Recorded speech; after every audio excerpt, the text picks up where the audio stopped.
اللہ تعالیٰ کے مسلمانوں پر جو بے شمار احسانات ہیں ان میں سے ایک احسان اللہ کی نصرت اور اللہ کی مدد ہے۔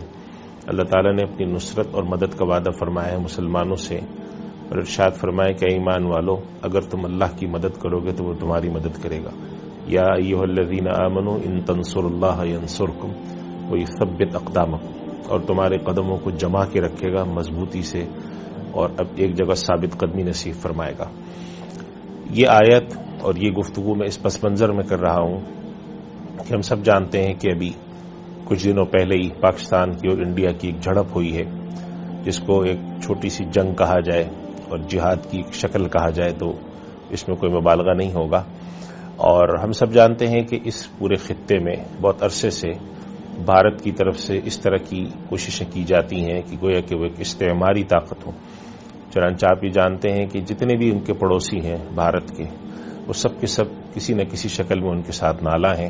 حالانکہ کسی بھی ملک کے بارے میں اگر جاننا ہو، جیسا کہ حدیث شریف سے بھی معلوم ہوتا ہے کہ کسی شخص کے پڑوسی جیسے اگر اس کے شر سے محفوظ نہ ہو تو وہ آدمی صحیح مومن نہیں ہوتا۔ تو یہ معیار جیسے انسانوں پر لاگو ہوتا ہے ویسے یہ اداروں پر بھی لاگو ہوتا ہے اور ملکوں پر بھی لاگو ہوتا ہے۔ اگر کوئی ملک ایسا ہے کہ جس کے اڑوس پڑوس والے جتنے ملک ہیں وہ اس سے پریشان ہیں تو اس کا مفہوم یہ ہے کہ وہ ملک ایسا ہے کہ اس کی کوئی استعماری خواہشات ہیں۔ چنانچہ یہ اس طرح کی چیزیں مدتوں سے سننے میں آتی ہیں کہ پاکستان کے خلاف پیش قدمی کی جائے گی، پاکستان کے اندر خدا نخواستہ دہشت گردی ہوتی ہے اور پاکستان کو ہم سبق سکھائیں گے۔ حالانکہ ہمارے ملک کے اندر جو بے چینی اور بدامنی ہے اس کے اندر ان طاقتوں کا جتنا کھلا ہاتھ ہے وہ کسی سے پوشیدہ نہیں ہے۔ خود ان کے اپنے یہاں سے بھی، خود بھارت سے بھی ایسی آوازیں اٹھتی ہیں جس سے معلوم ہوتا ہے کہ وہ ہمارے ملک میں ہونے والی بہت ساری چیزوں کی پشت پناہی کرتے ہیں اور وہ چاہتے ہیں کہ ہمارے ملک میں بدامنی رہے۔ چنانچہ اس معاملے میں جب انہوں نے پیش قدمی کی اور یہ کہا کہ ہم پاکستان کو سبق سکھائیں گے اور اس طرح کی باتیں مستقل ہوتی رہیں، اور پاکستان نے باوجود اس کے کہ یہ بات کہی کہ جو آپ کے یہاں واقعہ ہوا ہے فائرنگ میں لوگ مرے ہیں، کچھ مسلمان شہید ہوئے ہیں، تو اس واقعے کی ہم آپ سے یہ کہتے ہیں اور بین الاقوامی طور پہ پیشکش کرتے ہیں کہ اس کے حوالے سے صحیح معنوں میں منصفانہ تحقیقات کرائی جائیں۔ لیکن اس کے باوجود انہوں نے کہا کہ نہیں، کسی تحقیق کی ضرورت نہیں اور ہم سمجھتے ہیں کہ یہاں مجرم بیٹھے ہوئے ہیں۔ اور پھر انہوں نے پاکستان کے بے گناہ لوگوں کے اوپر میزائل گرا کے، بم گرا کے مسجد کو تباہ کیا، مسجد کو شہید کیا، اور بے گناہ لوگ جس میں عورتیں اور بچے شامل ہیں ان کو شہید کیا۔ تو اس کے بعد پھر پاکستان کے لیے سوائے اس کے کہ پاکستان جواب میں کوئی کارروائی کرے، کوئی پاکستان کے پاس آپشن نہیں رہا تھا، اور پاکستان مستقل یہ کہتا آیا تھا کہ اگر ہمیں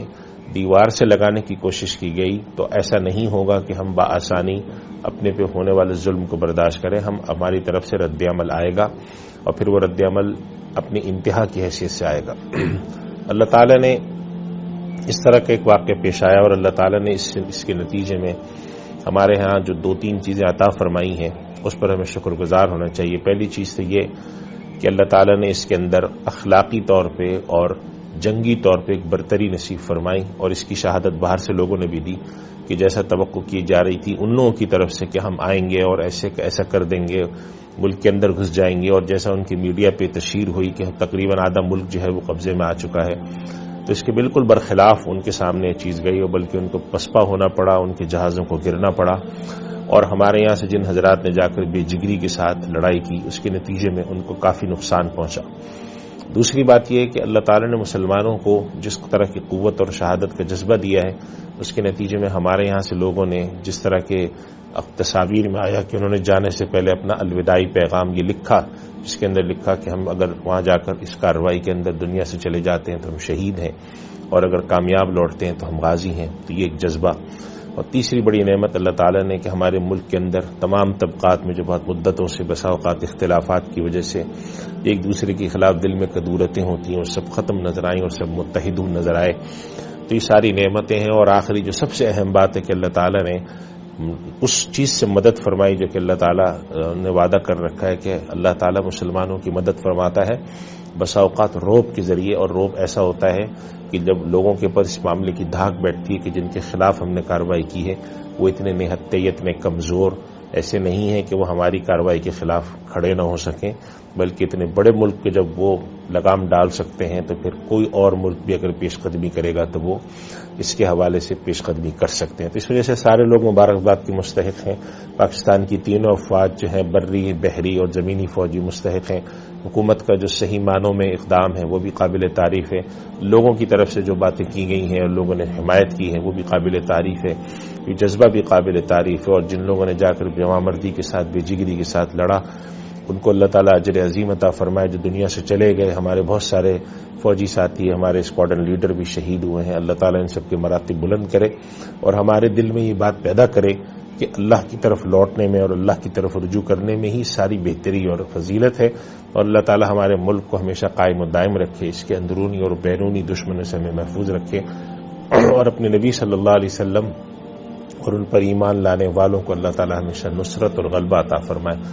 اور ان کلمات کے ساتھ پورے ملک کے لیے اور ملت کے لیے بھی ہم دعا کرتے ہیں کہ اللہ تعالیٰ مسلمان جہاں کہیں بھی ہیں، غزہ کے مسلمان ہوں اور دنیا میں جہاں کہیں بھی آباد ہیں، اللہ ان کی مدد کرے اور ان پر ظلم کرنے والوں کی جڑیں اکھاڑ دے. اللہ تعالیٰ ہماری مدد فرمائے. وآخر دعوانا الحمدللہ رب العالمین.